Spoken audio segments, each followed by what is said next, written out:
Hello my dear students, welcome back to my YouTube channel English सीखे में। Guys, आज मैं फिर से आप लोग के लिए एक इंटरेस्टिंग वीडियो लेकर आई हूँ जिसमें मैं आपके डेली यूज सेंटेंसेस का प्रैक्टिस करवाऊंगी। और ऐसा नहीं कि हिंदी से इंग्लिश या इंग्लिश से हिंदी ट्रांसलेट करके छोड़ दूंगी, बल्कि मैं आपको हर एक सेंटेंस में ये बताऊंगी कि आप किस टेंस का यूज हुआ है और इस टेंस का क्यों यूज हुआ है, इसको बनाने का स्ट्रक्चर क्या है, इसे पहचानने का स्ट्रक्चर क्या है।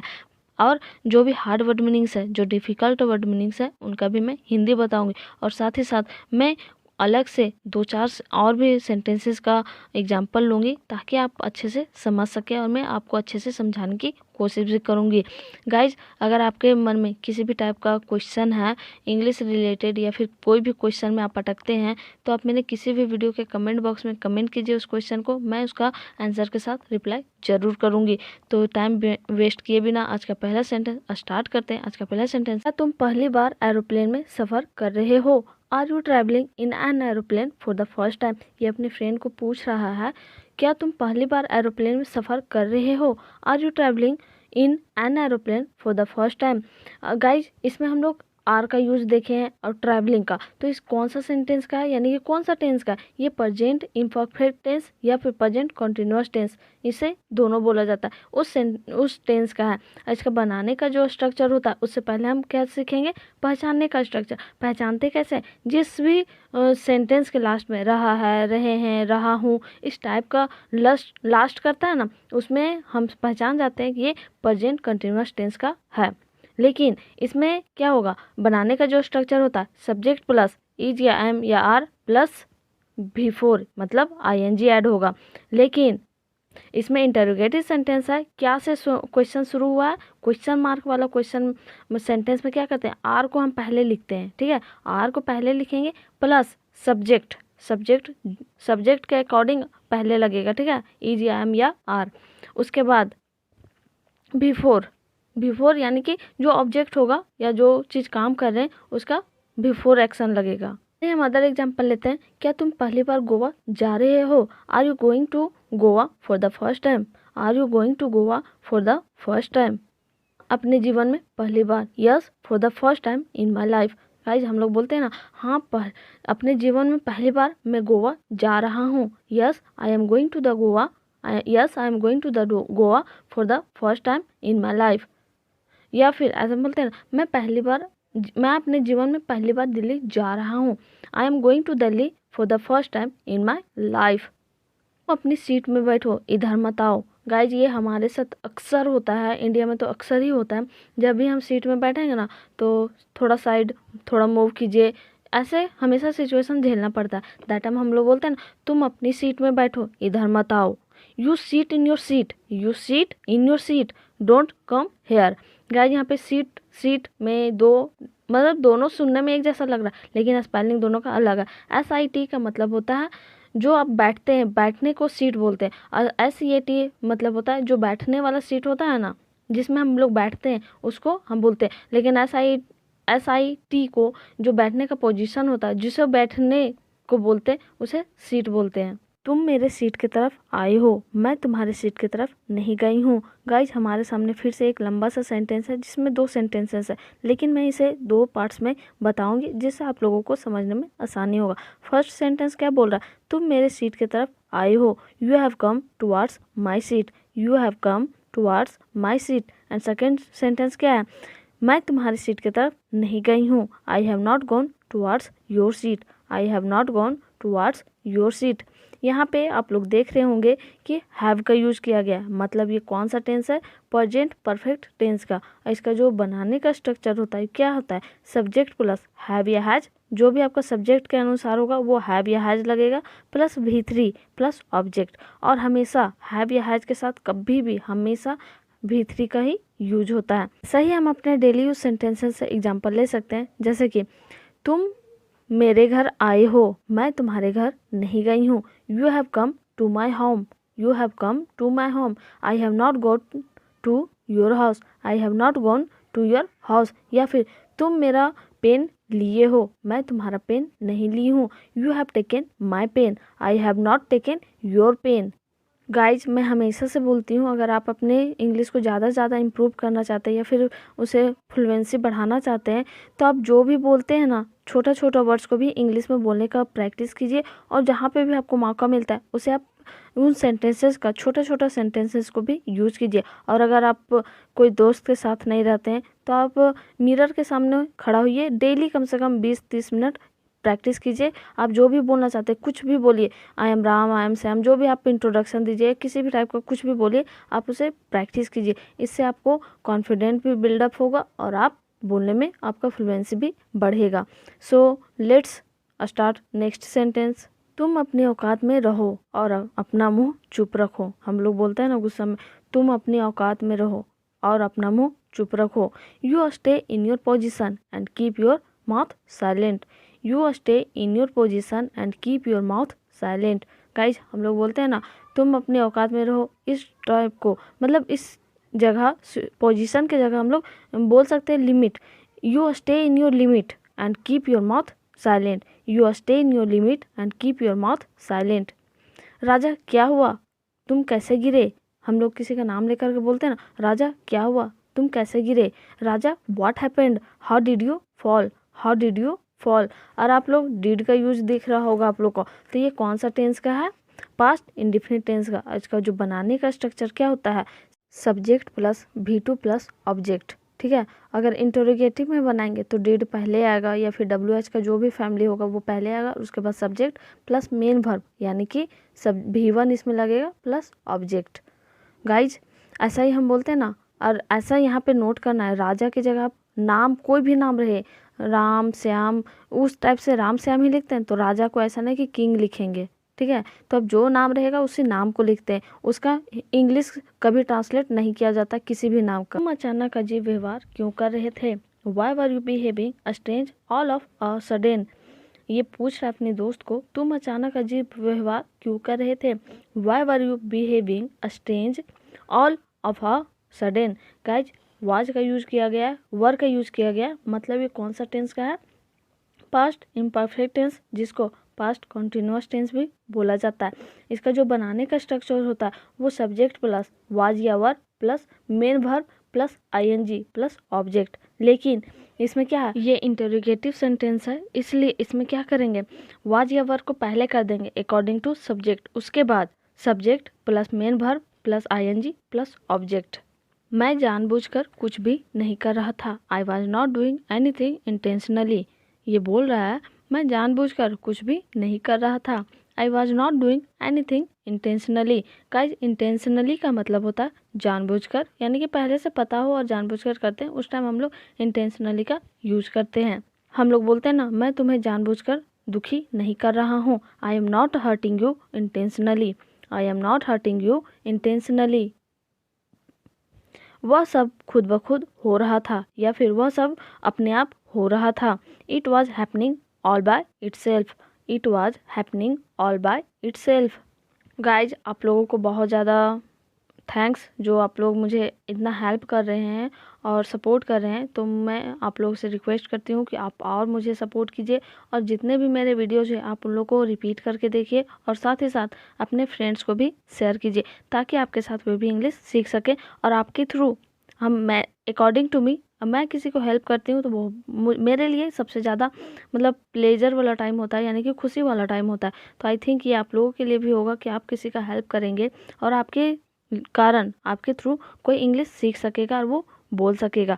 तो आप अपने फ्रेंड्स के साथ, अपने रिलेटिव्स के साथ मेरे वीडियोज़ को शेयर ज़रूर कीजिए, और उन लोगों के साथ आप प्रैक्टिस भी ज़रूर कीजिए। Keep supporting me and keep learning English with English सीखें।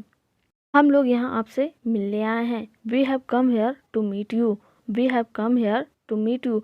फिर से यहाँ पे हैव का यूज हुआ है, और ये मैं पहले से बता दी हूँ, तो हैव का यूज कहाँ पे होता है और किस टेंस का है। ठीक है, यहाँ पे मैं दूसरा एग्जाम्पल्स लेती हूँ। हम बोलते हैं ना, मैं यहाँ तुमसे मिलने आया हूँ। I have come here to meet you. या फिर मैं यहाँ पे तुम्हें देखने आया हूँ। I have come here to see you. या फिर हम लोग यहाँ पे तुमसे बात करने आए हैं। We have come here to talk you.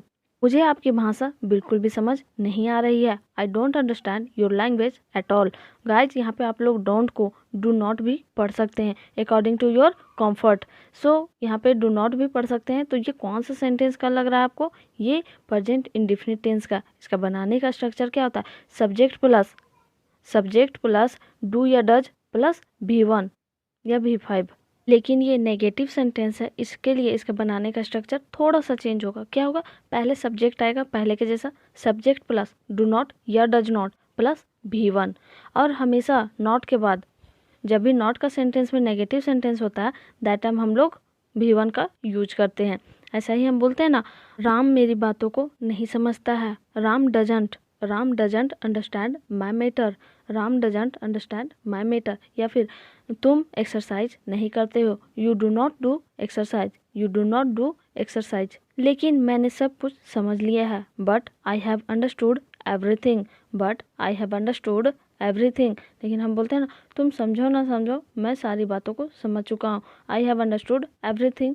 या फिर बोलते हैं ना, मैं सारे क्वेश्चंस को बना चुका हूँ। I have completed all questions. या फिर मैं सारे होमवर्क बना चुका हूँ। I have completed my all homework. इसका मतलब है कि इन्होंने हम दोनों को नौकरी दी है या फिर इन्होंने हम दोनों को नौकरी दे दी है। It means he has given jobs to both of us. Guys इसके जगह हम लोग बोलते हैं इसका मतलब तुम मेरी बात को माने हो या मान चुके हो। It means you have accepted my words या फिर it means you have accepted my matter. लेकिन वर्ड्स का यूज कीजिएगा तो ये ज़्यादा बेटर होगा। या फिर हम लोग बोलते हैं ना, इसका मतलब तुम दिल्ली जा चुके हो। It means you have gone to Delhi. तुम दोनों को जॉब देकर कोई रिस्क नहीं ले सकता हूँ। I can not take any risk by giving you job to both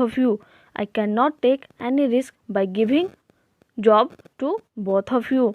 या फिर हम लोग बोलते हैं ना, मैं तुम्हें अपना डिक्शनरी देकर कोई रिस्क नहीं ले सकता हूँ। क्योंकि हमें पता है जो हमें हमारा डिक्शनरी रिटर्न नहीं करेगा या हमारा पेन रिटर्न नहीं करेगा या फिर हमारे पैसे रिटर्न नहीं करेगा तो उन्हें दे करके रिस्क ही ना लेना होगा। दैट टाइम हम बोलते हैं मैं तुम्हें पैसे दे करके रिस्क नहीं ले सकता हूँ। I can't take any risk by giving you my money. क्योंकि तुम लोगों का एक दोस्त पुलिस के गिरफ्त में है। Because a friend of you guys is in the custody of the police. Guys custody का हिंदी तो आप लोग जानते ही होंगे या मतलब समझते ही होंगे। जो पुलिस के हिरासत में होते हैं उन लोगों को कस्टडी बोला जाता है, कस्टडी में है। क्योंकि तुम लोगों का एक दोस्त पुलिस के गिरफ्त में है। Because a friend of you guys is in the custody of police. या फिर हम लोग बोल सकते हैं क्योंकि तुम लोगों का एक दोस्त चोर है। Because a friend of you guys is a thief. मैं इस ड्रेस में कंफर्ट फील नहीं कर रही हूँ। I am not feeling comfortable in this dress.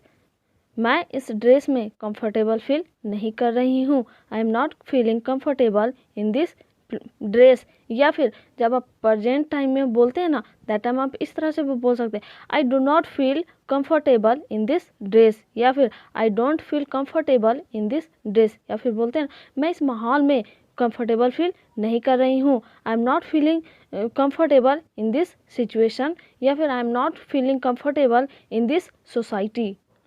दूसरा ड्रेस पहन लो जो तुम्हें अच्छा लगता है। Wear some other dress that you like. या फिर इस जगह में आप दैट के जगह व्हाट भी यूज कर सकते हैं, लेकिन ये क्वेश्चन मार्क के जैसा नहीं होएगा। इसे बस बता रहे हैं इस wear some other dress what you like. या फिर हम लोग बोलते हैं ना, कोई दूसरा जूता पहन लो जो तुम्हें पसंद है। Wear some other shoe that you like. या फिर कोई दूसरा ड्रेस खरीद लो जो तुम्हें अच्छा लगता है। Buy some other dress that you like. नमस्ते आंटी, कैसे हो आप?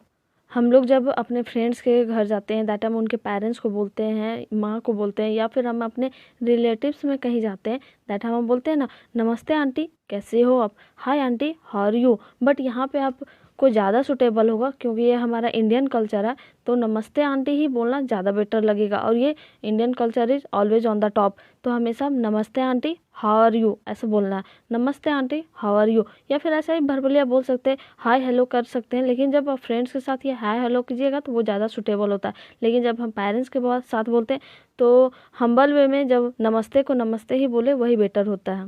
प्रेम तुम्हें आने में इतना समय क्यों लगा, या फिर प्रेम तुम आने में इतना समय क्यों लगा है, या फिर तुम्हें आने में इतना देर क्यों हुआ, सबका इंग्लिश एक ही है। Prem why did you take so long to come, या फिर Prem why did you take so long time to come. Dear students, ये आप लोग को नोटिस करना है कि प्रेम जो है वो लव, इसमें इंग्लिश में लव नहीं लिख देना है, क्योंकि जब भी कोई भी नाम हो उसमें ट्रांसलेट नहीं किया जाता है नाम का, नाम हमेशा नाम ही रहता है। हम बोलते हैं ना, नेहा तुम इस काम को करने में इतना समय क्यों लगाई, इस काम को कंप्लीट करने में इतना समय क्यों लगाई। Neha why did you take so long to complete this work, Neha why did you take so long time to complete this work, दोनों सेम ही हैं। तुम मेरा पीछा क्यों कर रहे हो, why are you following me, why are you following me. Guys r का यूज हुआ है, और मैं पहले भी बता चुकी हूँ कि इज एम आर का यूज़ कहाँ पे होता है, किस टेंस में होता है, किस सब्जेक्ट के अकॉर्डिंग यूज होता है, वो मैं सब पहले बता चुकी हूँ। सो आप जो भी मैं बताती हूँ पीछे उसको आप अपने माइंड में स्टोर कीजिए, क्योंकि स्टोर किए बिना कुछ भी नहीं होने वाला। ये जो टेंसेस है ना, उसे ये 12 टेंस होते हैं, लेकिन 12 टेंसों को हमेशा माइंड में सेट रखना है। ऐसा ही हम अदर एग्जाम्पल ले सकते हैं अपने डेली लाइफ यूज सेंटेंसेस से, जैसे कि तुम मेरा नकल क्यों कर रहे हो, या फिर तुम मेरे जैसा क्यों कर रहे हो, why are you imitating me, why are you imitating me, तुम मेरा नकल क्यों कर रहे हो। मैं तुम्हारा पीछा नहीं कर रहा हूँ, I am not following you, I am not following you. या फिर चेस का फॉलोइंग की जगह चेस भी यूज कर सकते हैं, वाई आर यू चेसिंग मी पीछे कर सकते थे ना, वैसा ही यहाँ पे आई एम नॉट चेसिंग यू। ठीक है, तो ये एक सेंटेंस से मतलब एक वर्ड से अलग अलग मीनिंग जगह यूज हो सकता है, इसलिए कंफ्यूज नहीं होना है। कहीं पे भी अगर आपका मिलेगा आपको आई एम नॉट चेसिंग यू, तो ये भी मतलब वही होगा, मैं तुम्हारा पीछा नहीं कर रहा हूँ। मैं पिज़्ज़ा डिलीवरी बॉय हूँ और यहाँ पिज़्ज़ा डिलीवरी करने आया हूँ। फिर से हमारे पास एक बहुत लंबा सेंटेंस है, तो देख के पैनिक नहीं होना है, इसे हम थोड़े थोड़े भाग में करके पढ़ेंगे। और जो भी आप जानते हैं ग्रामर के रूल्स, उस पर आप पहले प्रैक्टिस कीजिए, और साथ में जो मैं बोलती हूँ तो उस टाइम मैं तो बहुत बार रिपीट करती हूँ, 2-3 बार तो कम से कम रिपीट करती हूँ। तो फर्स्ट टाइम में आप सुनिए और सेकेंड टाइम में आप मेरे साथ बोलने का प्रैक्टिस कीजिए, और जो आप सेंटेंस बनाते हैं उसे आप मैच कीजिए, क्योंकि आप जब तक बोलने का प्रैक्टिस नहीं कीजिएगा ना, आपके मन में कितना भी कॉन्फिडेंट हो कि हम इंग्लिश जानते हैं, लेकिन बोलने टाइम सबको हिचकिचाहट होता है, तो ये हिचकिचाहट भी दूर होगा और आपके अंदर कॉन्फिडेंट भी बिल्डअप होगा। इसलिए आप हमेशा बोलने का ट्राई कीजिए, जहाँ पे भी मौका मिलता है बस बोलिए, इंग्लिश में ही बोलिए। ऐसे पढ़ेंगे, मैं पिज़्ज़ा डिलीवरी बॉय हूँ, I am a pizza delivery boy, I am a pizza delivery boy. यहाँ पिज़्ज़ा डिलीवरी करने आया हूँ, and have come here to deliver pizza. या फिर यहाँ पे आप I have come here to deliver pizza भी यूज कर सकते थे, दोनों एक ही है। तो आप पता है कि पहले मैं अपने बारे में ही बोल रहा हूँ, तो यहाँ पे आई का यूज़ करना कोई ज़रूरी नहीं होता है। पूरा इस सेंटेंस को कैसे पढ़ेंगे, I am a pizza delivery boy and have come here to deliver pizza. तुम जैसे लोग ऐसा ही काम करते हैं, people like you do the same work. या फिर people like you do this work, do this work. अगर दिस वर्क यूज़ करेंगे तो द का यूज़ नहीं करेंगे। या फिर हम बोलते हैं ना गुस्सा में, तुम जैसे लोग ऐसा ही काम करते हैं, या फिर तुम जैसा लोग यही काम करते हैं, तो सबका सेंटेंस ऐसा ही निकलता है, people like you do the same work. या फिर तुम जैसे लोग ऐसा ही होते हैं, people like you are the same, people like you are the same. मेरी गरीबी का मजाक उड़ा रहे हो ना, ये एक तरह से क्वेश्चन टैग जो हम बताएंगे, कभी मौका मिलेगा तो हम स्पोकन जब स्टार्ट कर रहे हैं दैट टाइम हम बताएंगे कि स्पोकन में मतलब हर एक टाइप का अलग अलग क्वेश्चन टैग का क्लास अलग होगा, और हम बताएंगे कि कैसे वहाँ पे बोलते हैं, और इससे होगा कि आपका फ्लुएंसी भी बढ़ेगा। तो वेट कीजिए हमारे स्पोकन क्लासेस का, और ये आप लोग के लिए एकदम से फ्री ऑफ कॉस्ट होगा, इसमें कोई भी किसी भी तरह का चार्ज नहीं लिया जाएगा, क्योंकि मैं आप लोग को पढ़ाने आई हूँ, आप लोगों से पैसा लेने नहीं आई हूँ। सेंटेंस को किस तरह से पढ़ेंगे? You are making fun of my poverty aren't you. You are making fun of my poverty aren't you. Guys इस तरह से हम बोलते हैं ना, तुम मेरे इस स्थिति का, जब खराब स्थिति होता है दैट हम बोलते हैं ना, तुम मेरे इस स्थिति का मजाक उड़ा रहे हो ना। You are making fun of my this situation aren't you. You are making fun of my this situation aren't you. नहीं मैं ऐसा नहीं कर रही हूँ, ये बोल रही है नहीं मैं ऐसा नहीं कर रही हूँ। No I am not doing that. No I am not doing that की जगह आप दिस भी यूज कर सकते हैं, I am not doing this. या फिर आप लोग बोलते हैं ना, मैं ऐसा बिल्कुल भी नहीं कर रही हूँ, no I am not doing this at all. अगर आप बिल्कुल का यूज करते हैं तो एट ऑल यूज करना होगा आपको गाइज। एंड अगर आप मेरे यूट्यूब चैनल इंग्लिश सीखे में नए हैं तो प्लीज़ सब्सक्राइब कर लें और बेल आइकन को भी हिट कर लें, ताकि आपको मेरे वीडियोस टाइम टू टाइम मिलते रहे। और कीप सपोर्टिंग मी। अभी समय बदलेगा और मैं बहुत अमीर बन जाऊंगा। ये बोल रहा है मेरा भी समय बदलेगा और मैं बहुत अमीर बन जाऊंगा। इसमें गाइज हम लोग दो सेंटेंसेस को देख रहे हैं, तो इसको हम क्या करेंगे, पहले से बताती आ रही हूँ, इसे दो भाग में यानी दो पार्ट्स में तोड़ेंगे और इसे पढ़ेंगे।